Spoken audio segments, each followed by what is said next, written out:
LeBron, thanks. How many books have you read this year? Oh, that's a great question. I would say this is my 23rd book this year. Okay.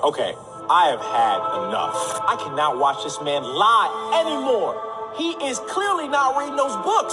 Look at the facts. Why is there always a glow coming from those books? He's clearly playing Royal Kingdom. I mean, look at how he flicks his wrist. That's not how you skim pages. That's how you get the combos. I went to Akron, bruh, and I visited LeBron's old library, spoke to the librarian. I didn't want to show this, but it's like a hole in the middle of the book. Now, who does that? And don't get it twisted, Royal Kingdom is amazing. No ads, you don't even need Wi-Fi to play. But he's out here trying to break another scoring record. My scoring record. He's looking at his phone, but he's making you think that it's a book. I know he's playing that new puzzle game, Royal Kingdom. Yeah, I'm on to something.